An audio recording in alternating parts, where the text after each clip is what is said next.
मासूम बहू घमंडी सास। घमंडी और सख्त हृदय वाली पुष्पा 92 वर्षीय अपनी सास विमला पर बहुत जुल्म करती थी।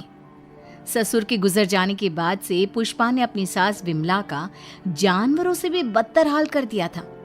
वो उसकी गिनती घर के नौकरों में करती, उसे अलग थाली में खाना देती, रहने के लिए अलग छोटा सा कमरा। ये सब देख पुष्पा के पति आलोक को बेहद दुख होता, लेकिन वे चाहकर भी ना कुछ कह पाते ना कुछ कर पाते। एक तरफ उसकी 92 वर्षीय वृद्ध माँ थी तो दूसरी तरफ उसकी धर्मपत्नी। वो करता भी तो क्या करता, वो असमंजस में पड़ गया था। तभी एक दिन पुष्पा अपने पति आलोक से कहती है, सुनो जी, मैं सोच रही थी क्यों ना अपने बेटे राहुल की भी शादी करा दे। देखो ना, घर का सारा काम मुझे अकेले करना पड़ता है और वो बुढ़िया की देख रेख भी मुझे ही करनी पड़ती है। मुझसे नहीं होता ये सब। ठीक है, हम राहुल के लिए लड़की देखना शुरू करते हैं। वैसे भी अब उसकी उम्र हो चुकी है। पुष्पा राहुल की शादी के बारे में सोचकर मन ही मन खुश होने लगती है। दरअसल पुष्पा अपने लिए एक ऐसी बहू की तलाश में है जो गाय से भी ज्यादा सीधी और कोयल से भी ज्यादा मीठी हो।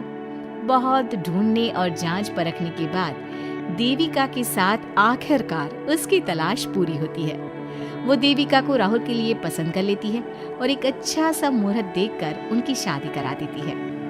ऊंचे संस्कार और सरल स्वभाव वाली देविका ने ससुराल में पहले दिन से ही सबका दिल जीत लिया। वो रोजाना अपने ससुराल में दिन की शुरुआत पूजा पाठ से करती और सबका अच्छे से ख्याल रखती। एक दिन देविका सबके लिए डाइनिंग टेबल पर प्लेट लगाती है। सभी लोग टेबल के पास आकर बैठ जाते हैं। देविका अपनी दादी सास का भी हाथ पकड़कर उन्हें डाइनिंग टेबल पर बिठाती है और उन्हें खाना परोस ही रही होती है कि पुष्पा उसे रोक लेती है। ठहरो देविका। क्या हुआ मम्मी जी?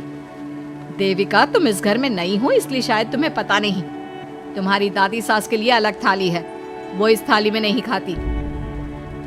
देविका मुड़कर विमला की तरफ देखती है और फिर अपनी सास पुष्पा से प्रश्न करती है, लेकिन मम्मी जी, रसोई में तो यही प्लेट थी। तुम यहीं ठहरो, मैं इनके लिए प्लेट लेकर आती हूँ। पुष्पा रसोई में किसी कूड़ेदान की तरह पड़ी प्लास्टिक की प्लेट लेकर आती है और उसी में विमला के लिए खाना लगाती है। जब ये सब देविका देखती है तो वो आश्चर्य में पड़ जाती है और फौरन उठकर रसोई घर से दूसरी प्लास्टिक की प्लेट भी ले आती है। अरे बेटा, ये दूसरी थाली तू किसके लिए लाई है? देविका मासूमियत के साथ जवाब देती है, आपके लिए मम्मी जी। हाँ, मेरे लिए? पर क्यों?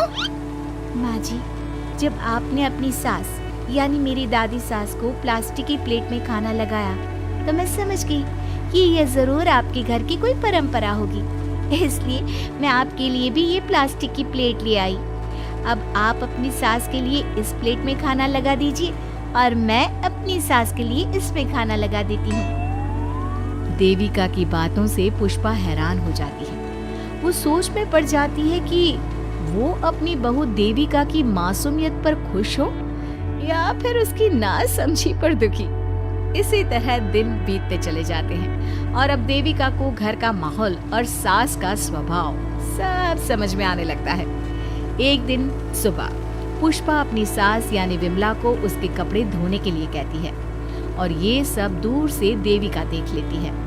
उसके कुछ ही समय बाद देविका आती है और अपनी सास पुष्पा से कहती है, मम्मी जी, मैंने घर का सारा काम कर लिया है, कपड़े, बर्तन, झाड़ू, पोछा सब लगा लिया है। अब मैं आपके पैर दबा देती हूँ।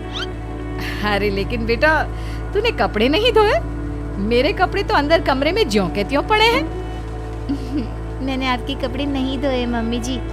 आप जब दादी से बोल रही थी ना कि आज उन्हें अपने कपड़े खुद धोने होंगे तो मैंने सब सुन लिया था। फिर मुझे लगा आज पूर्णिमा भी है, इसलिए शायद ये आपके घर की कोई रस्म होगी, तो मैंने आपके कपड़े भी नहीं धोए मम्मी जी।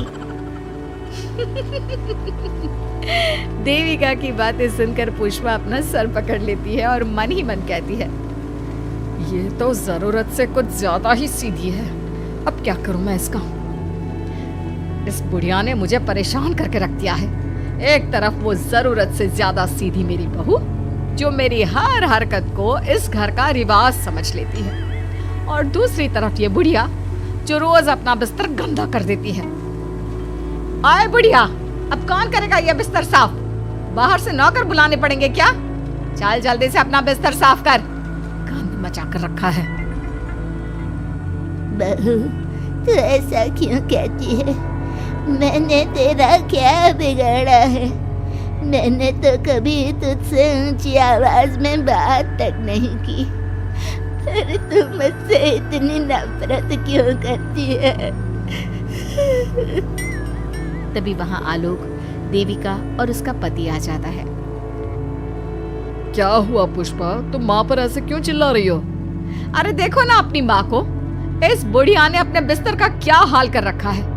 कितनी बदबू आ रही है इस बिस्तर से, किसी काम की नहीं ये बुढ़िया। आप एक काम क्यों नहीं करते, इस बुढ़िया को वृद्धाश्रम क्यों नहीं छोड़ आते?